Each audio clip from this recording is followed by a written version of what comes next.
계속되는 무더위와 코로나19의 사회적 거리두기 4단계에 쓰시는 여러분에게 하나님 은총과 평강을 축원합니다.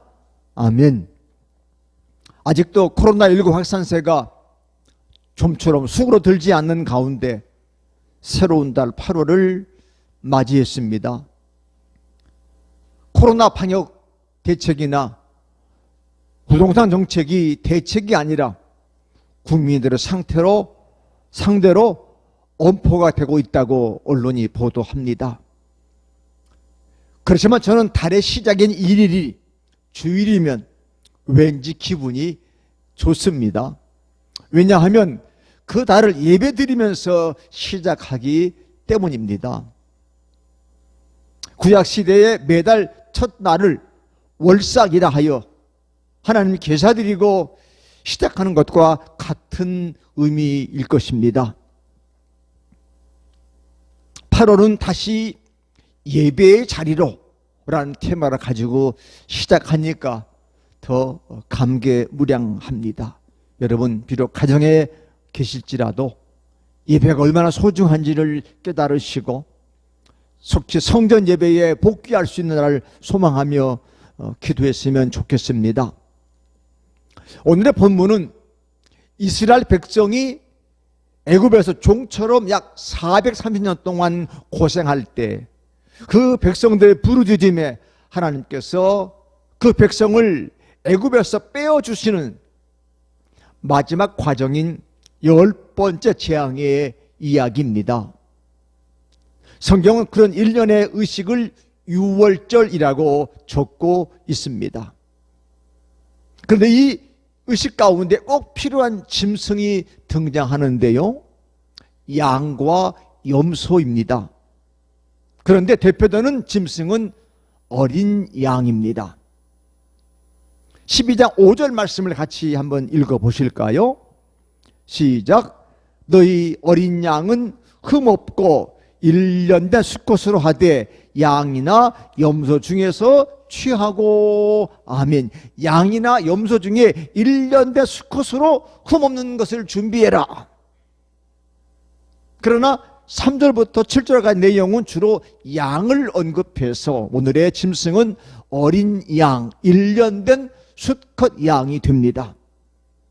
저는 그 양을 오늘 설교 제목처럼 희생양이라 그렇게 부르고 싶습니다.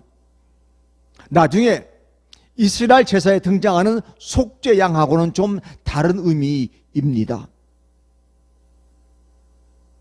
희생양, 세상에서는 정치적으로도 또는 가정에서도 사용되는 단어입니다.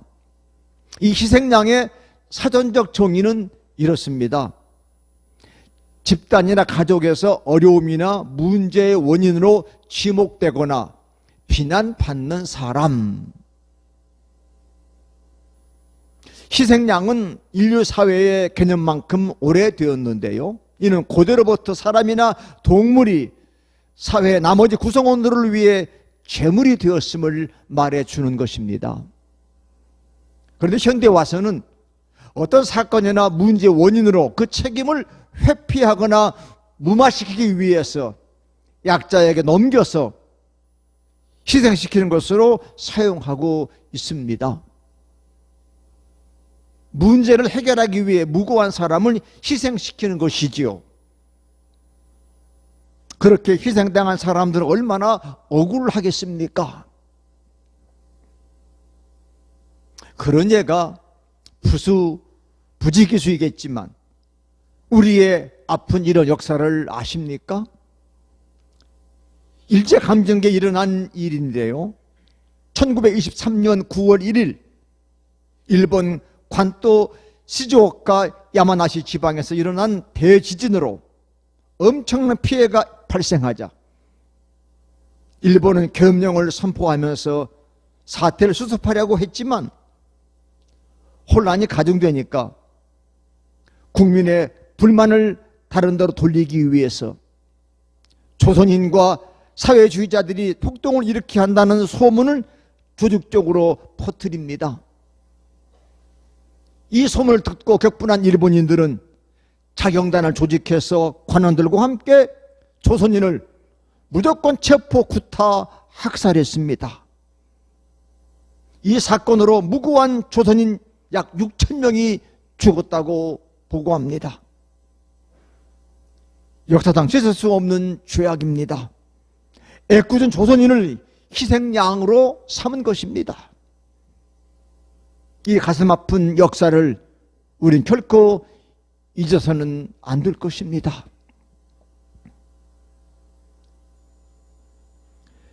애굽의 학정에 더 이상 견디기 힘든 이스라엘 백성들은 하나님께 살려달라고 부르짖었습니다. 그 부르짖음을 들으신 하나님께서는 9가지 재앙으로 애굽의 통치자 바로에게 그 백성을 해방시키라고 지도자 모세를 통해서 강력하게 권고하십니다. 그러나 바로는 마음이 강팍해져서 고집과 번복되는 결정으로 사태를 악화시킵니다. 이제는 더 이상 봐줄 수가 없습니다. 그 마지막 방법, 우리가 잘 쓰는 라스트 카드가 동원되지요. 사람과 동물의 처음 난 것을 치는 것입니다. 다시 말하면 사람과 동물의 피를 보는 거지요. 우리도 피 봤다 뭐 그런 얘기 잘 하잖아요. 어떤 상처를 입고 죽거나 그러면 피를 보았다. 근데 그 구체적인 방법을 여호와께서 모세에게 말씀하시는데, 모세는 그 말씀을 이스라엘 회중에게 전합니다. 그 회중을 영어 성경은 커뮤니티라 그렇게 번역했습니다. 이스라엘 공동체에게 모세가 하나님께 들은 말씀을 전합니다. 근데 그 말씀이 참 디테일해요. 자, 2절 말씀을 함께 읽어보시면, 시작. 이 달을 너희에게 달의 시작 곧 해의 첫 달이 되게 하고. 아멘. 이 히브리인들은요 이 달을 아비볼이라고 부르는데, 춘분을 기준으로 해가 시작. 그러니까 이스라엘 백성들은 춘분에 드는 아비볼이 그의 시작이에요. 그들의 달력으로. 그 달 열흘째 되는 날 흠없는 수컷 어린 양 염소를 택해서 나흘간 잘 간직했다가 그날 해질녘에 그 양을 잡아서 그 피를 양 먹을 집 좌우 문설주와 인방에 바르고, 그 밤에 그 고기를 불에 구워 발효시키지 않는 밀가루로 만든 빵과 쓴 나물을 먹되 날 것으로 나 물에 삶아서 먹지 말고 머리와 다리와 내장을 다 불에 구워 먹고 아침까지 남겨두지 말며 혹 아침까지 남은 것이 있으면 불태우라는 것이었습니다. 그런데 흥미로운 것은요, 그것을 먹는 방법까지 여호와께서 일러주셨다는 것입니다. 11절 말씀인데요, 우리 함께 그때 장면으로 돌아가서 한번 말씀을 읽어봅니다. 시작. 너희는 그것을 이렇게 먹을지니 허리에 띠를 띠고 발에 신을 신고 손에 지팡이를 잡고 급히 먹어라. 이것이 여호와의 유월절이니라. 아멘. 유월절. 우리 선배 목사님들이 이걸 한문으로 이렇게 번역하면서 그 넘어가는 것이 있는 절기다 그렇게 유월절로 번역했는데, 영어는 패스오버입니다. 그러니까 어린 양을 피고 넘어가는 것이 있는 절기다. 넘어간다. 그래서 이 유월절의 주체는 바로 어린 양의 피가 되겠습니다.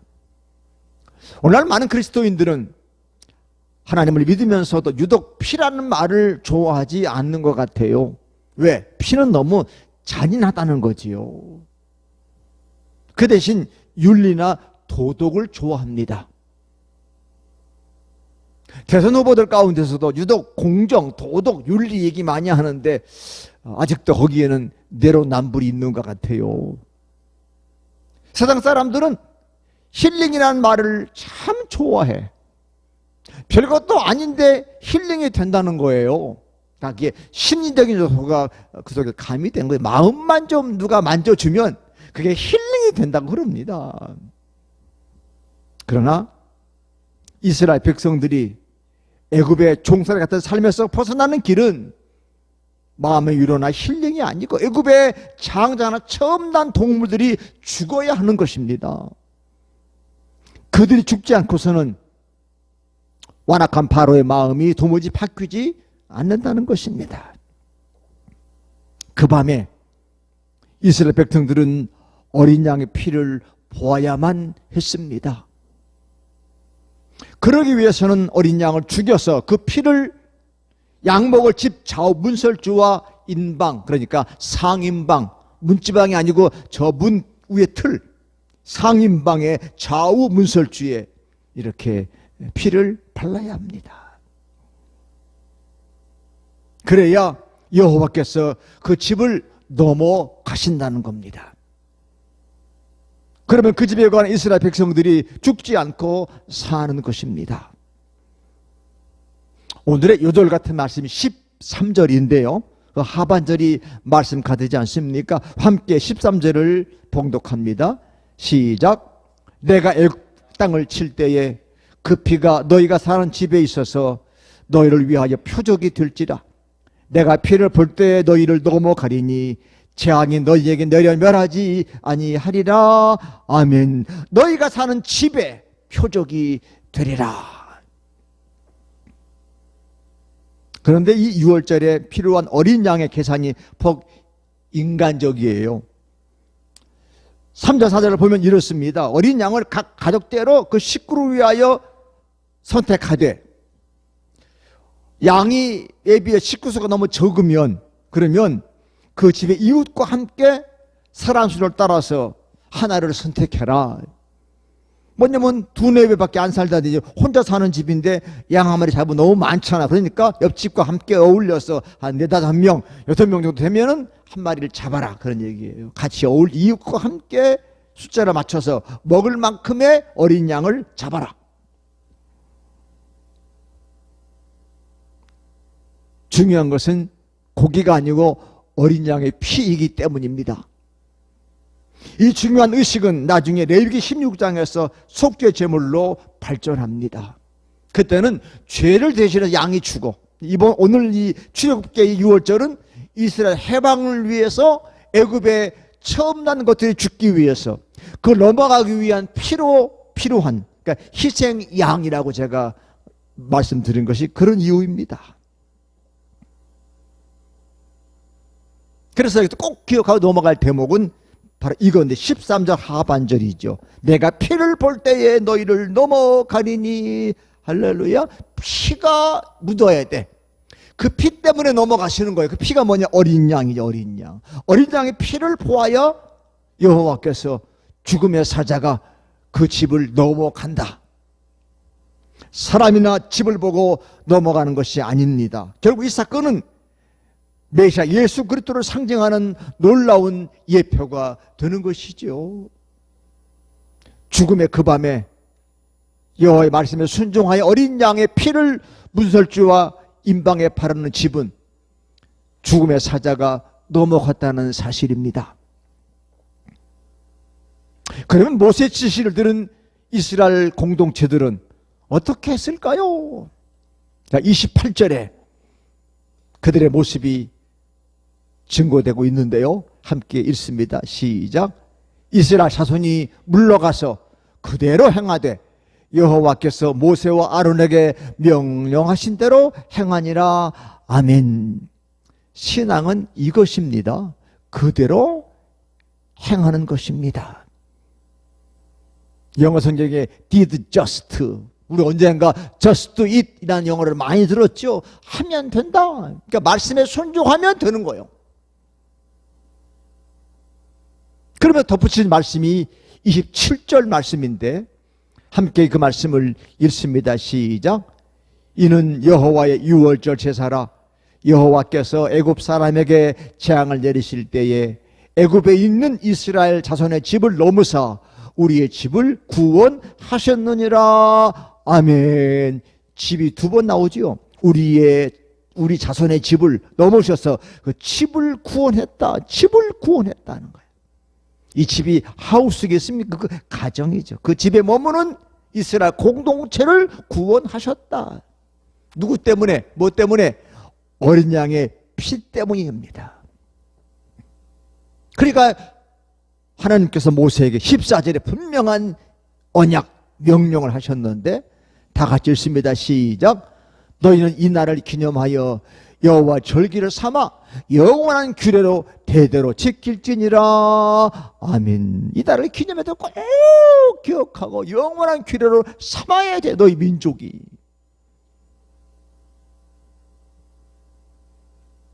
인류의 구원을 위하여 단번에 피를 흘리신 어린 양 예수 그리스도.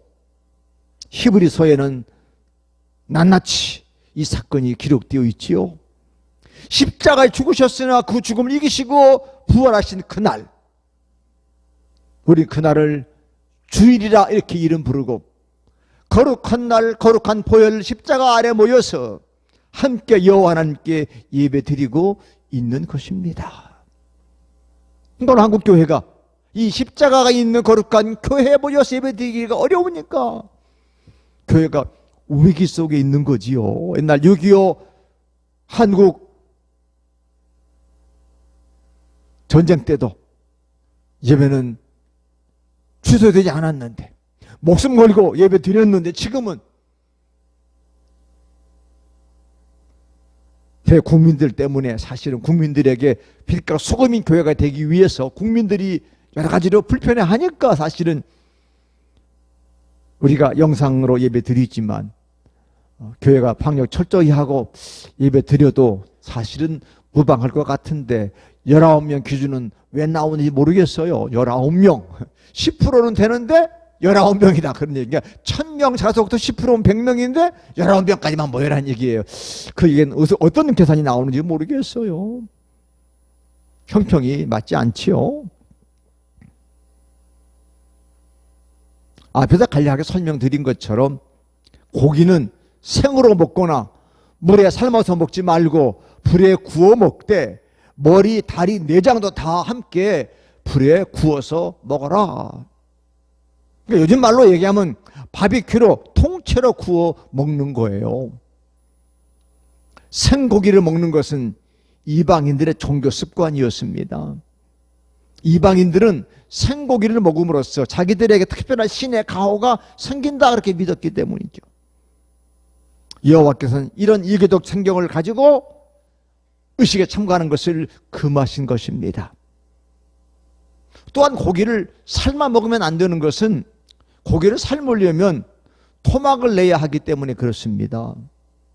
유월절 양은 조각을 내거나 뼈를 꺾어서는 안 되고 통째로 구워야 했습니다. 이것은 예수님께서 십자가 달려 돌아가실 때 그 뼈가 꺾이지 않는 것의 예표입니다. 근데 이 고기는 꼭 그날 저녁에 다 먹어야 돼. 혹 이튿날까지 다 못 먹어 남았으면 태워야 된다는 거예요. 그러니까 먹을 만큼의 양만 선택해서 잡아야 되고 혹 사람이니까 남거든 불에 태워라. 이게 무슨 의미일까요? 여호와의 구원이 지연되거나 여러 번에 걸쳐서 이루어지는 것이 아니라 단번에 이루어지는 것임을 알려주는 겁니다. 요즘 영어로 원스톱이라고 그러죠. 한 번에 끝나기 때문에 두 번은 없어. 한 번 먹고 나머지는 태워야 돼. 이것은 그리스도 완전한 구원을 예표하는 것입니다. 100% 구원이죠. 단번에. 그러기에 식구수대로 적당한 어린 양을 잡아 그 의식을 치러야 하는 것입니다. 무엇이든지 욕심을 부리면 안 되는 거지요. 이 고기는 함께 먹는 음식이 있어요. 반찬도 아닌데 음식이 뭐 주식이랄까 이런 뭐냐면 누룩 없는 빵. 우리는 성경에 떡으로 되어 있지만 사실 빵이 더 맞는 표현 같아요. 누룩이 우리 떡에는 누룩을 넣지 않잖아요. 빵을 발효시키지 않는 요즘은 이스트라고 하는데 그 빵과 쓴 나물과 함께 먹어라 고기를.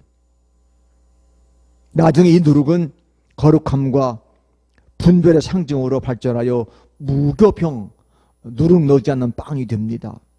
근데 중요한 것은 서서 급히 먹어라, 급히. 우리 보통 어른들이, 야, 체할라 급히 먹지 마라. 그러면 급히 먹으라는 거예요, 급히. 누가 쫓아오네, 누가 쫓아온다. 그런 마음으로 급히 먹어라. 그것도 허리에 띠를 띠고, 발에 신발을 신고, 손에 지팡이 잡고 이렇게 먹어라, 이거예요. 여기서의 의미는 음식을 빨리 먹는 데 있는 것이 아니에요. 이 말씀은 애굽의 그 상태에서 급히 떠나라 라고 하는 것입니다. 머뭇거리지 말고 속히 그 자리에서 떠나라는 것입니다. 저는 이 말씀을 묵상할 때마다, 오래전에 제가 군대 생활할 때, 저는 이제 서해안 해안가에서 근무를 많이 했는데 거기는 가면장이라는 게 있어요. 가짜로 잠자는 장소예요. 그러니까 보초선은 군인이 교대하기 전에 먼저 잠자는 저는 전투화 신고 전투복 다 입고 철모와 총만 옆에 놓고 자는 거예요. 자기는 자는데 가짜로 자는 거가 뭐 그렇게 자는 거지요. 그러다가 비상만 걸리면 속히 철모를 쓰고 총을 들고 튀어나가는 거예요.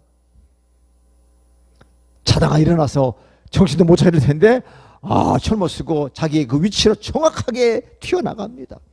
그리고 훈련도 해요. 이건 훈련이 아니야. 출애굽은 실제 한 번에 급히 떠나는 마음을 읽을 때마다 그렇구나. 사랑하는 성도 여러분, 하나님 말씀이 현재 우리 상태에 대해서 잘못을 지적하실 때 머뭇거리지 마십시오. 그런 찬양도 있지요. 주님 말씀하시면 나아가리다. 말씀하시면 머뭇거리면 안 돼. 이것저것 따지면 안 됩니다. 그럴 시간이 없기 때문이에요. 롯의 아내와 같이 돈이나 세상에 미련이 남아서 뒤를 돌아보다가는 소금기둥이 되고 말 것입니다. 여호와 하나님께서 우리에게 말씀하실 때 다음 기회로 넘기는 건 결코 좋은 습관이 아니에요. 바로 지금. 아까 말씀드린 것대로 just it. 지금 하면 되는 거예요. 지금 하면 돼. 내일 나중에 건강해지면 돈 벌면 안 돼요. 왜? 그 기회는 우리에게 허락되지 않기 때문에, 안 할 수도 있기 때문에 그래. 지금 just 지금 해요. 지금 바로 그 순간 결단하고 순종하십시다. 이것이 우리의 책임이에요. 주님 말씀하셨어. 주의 종이 말씀했어. 그러면 순종하는 건 내 책임이야. 안 하면 내가 책임을 져야 되는 거죠. 누구 탓할 수가 없어. 지금 순종하는 거야.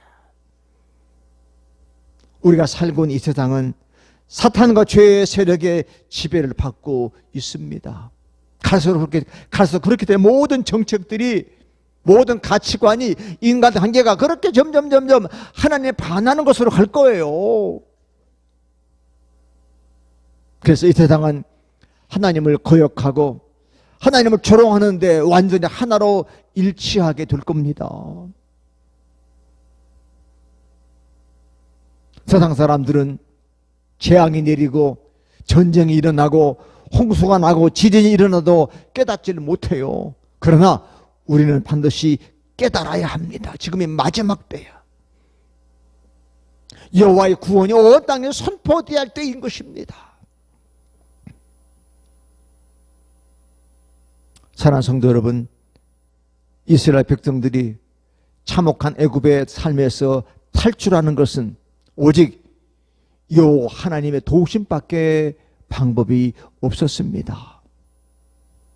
희생양의 피가 없이는 그 밤에 그 백성이 구원될 수 없었던 것입니다. 지금도 인류를 구원할 수 있는 방법은 오직 예수 그리스도의 희생을 믿고 그분을 구원자로 영접하는 길만이 유일한 것입니다. One way Jesus Christ. 오직 그 길밖에, only one, 그 길밖에 없어. 그러므로 여호와 하나님께서는 당신의 아들 예수 그리스도를 속죄양으로 삼아 우리를 구원하신 거예요.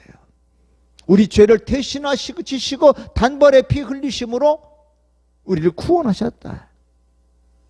우리의 선행이나 인간성이나 도덕성과는 전혀 무관한 것입니다. 우리의 것들로는 구원을 결코 이룰 수가 없습니다. 오직 하나님의 긍휼과 은혜만이 가능한 것입니다. 그래서 여호와 하나님께서는 희생양 예수 그리스도의 보혈을 믿고 나오는 자를 죄 없다고 하시며 단번에 구원하실 것입니다. 하늘의 법정에서 무죄를 선고하시는 것입니다. 그렇게 믿고 순종하는 자에게 놀라운 영화의 역사가 있을 것인데 12절 말씀 보시면 분명하게 말씀하고 계십니다. 시작. 내가 그 밤에 애굽 땅에 두루 다니며 사람이나 짐승을 막론하고 애굽 땅에 있는 모든 처음 난 것을 다 치고 애굽의 모든 신을 내가 심판하리라. 나는 여호와라. 아멘. 애굽의 모든 신을 심판하신다는 것, 그 신을 심판하는 거예요. 보통 우리 목사님들이 영적으로 애굽은 세상과 같은 곳이다 그렇게 이미지를 정하기도 하지요. 그러면 이 애굽과 같은 세상의 신이 무엇일까요? 네, 돈과 권력과 명예입니다. 요즘도 보세요. 대권. 왜 거기다 권자라고 붙이는지 몰라. 대통령 선거 그러면 대권. 대선은 괜찮아. 대통령 선거인데 대권. 권력이거든. 이 권력이 신이잖아요. 뭐 야당 여당 할 거 없이 왜 이렇게 예비 후보가 많아? 인물이 많다는 걸까요? 아니요. 인물이 없다는 걸 거예요. 돈이 신이에요. 그러니까 황금 만능 만모니즘. 교회도 이 돈이 신이 되어서 교회가 타락하고 있잖아요. 절대로 그 말 하나님이 심판하는 거예요. 명예 좋잖아. 명예, 자존심. 나한테 모욕감을 줬어. 이 자존심, 교만함. 이게 신이 됐어요. 인간, 권리, 인권. 하나님이 심판한다. 나는 야훼다.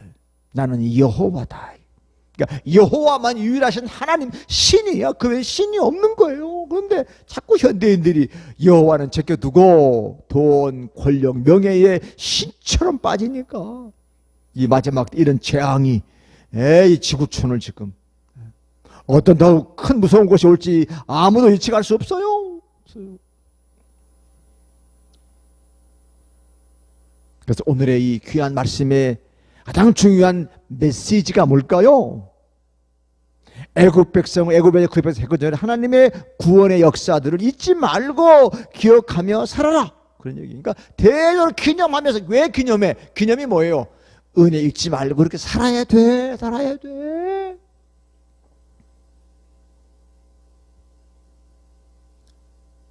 어제가 7월 31일이었는데 저희 장모님 26주기 추모식이에요. 코로나라 모이지도 못해 우리 저희 동기가들과 함께 줌으로 또 역시 영상으로 예배를 드렸어요. 근데 왜 우리 동서들도 꽤 나이가 되고 처음도 나이들이 80이 넘었는데 왜 어머니의 추도일을 기억하며 함께 모일까요? 우리 유미덕 권사님의 그 신앙, 그 기도, 그 묵묵히 주님을 섬겼던 그것들을 우리가 함께 기념하고 잊지 않고 살기 위해서 줌으로라도 함께 예배 드리면서 기억하자.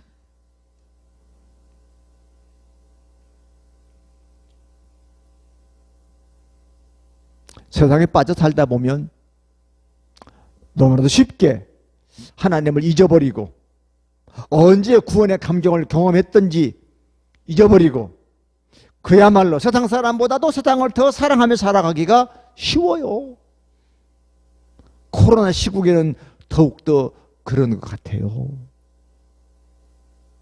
이 시국이 오래 가니까 교회 잘 안 나오던 교인들, 믿음이 약한 교인들은 더 약해지고 요런 때 그냥 교회 그만두지 뭐, 이런 교인들이 자꾸 늘어간다는 거예요.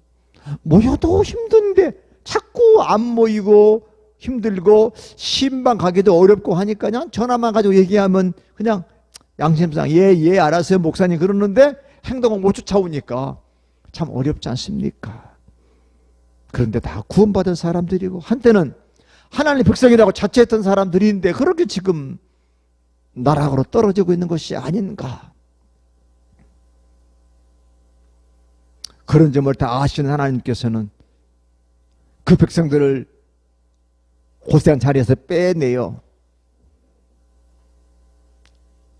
구원하신 하나님을 잊지 말라고 이 유월절 규례와 절개 중요성을 강조하신 것입니다. 사실은 그 백성들 얼마나 숨막히는 그 밤이었겠어요. 죽느냐 사느냐 문제 아닙니까? 드디어 우리가 이 민족이 애굽을 떠난다. 떠날까? 뭐 이런 밤 아니겠습니까? 이제 그 구약이 완성되었고 예수님을 통해서 우리에게 지금 재림의 주님을 기다리고 있지 않습니까? 이게 그 유월절은 신학적으로 신약의 성만찬으로 계승되었습니다. 우리 성만찬 주님의 살과 피를 기념하며 성찬을 하지 않습니까? 성만찬의 진정한 영성은요 생활 속에서의 거룩함입니다. 어쩌면 비대면으로 드리는 영상 예배가 생활 속의 예배로 직접 연결된 예배인 것 같아요. 생활 속의 예배, 영상 예배 얼마나 진정하게 드리느냐 이것이 굉장히 중요해요. 저는 머쓱하지만 다시 보기로 제 설교를 들으면 부끄러울 때도 있고 스스로 은혜될 때도 있고 눈물이 핑 돌 때도 있어요. 다시 보는데 여러분들은 어떠신지 모르겠습니다. 저한테 가끔 문자라도 좀 요즘 후기라 그러는데 예배 후기가 좀 그렇잖아요. 표현이 예배의 감동들을 좀 전해주시면 좋겠어요. 하나님께서 어린 양의 피의 표식으로 그 백성을 애굽의 장자의 죽음에서 피하게 하신 것처럼 오늘 바로 예수 그리스도의 그분을 통해서 우리도 죽음에서 건져지는 역사가 이루어질 줄로 믿습니다. 나를 위해 내 가족을 위해 십자가에서 희생당하신 예수 그리스도, 나는 지금 누구를 위해 무엇을 위해 희생하고 있을까요?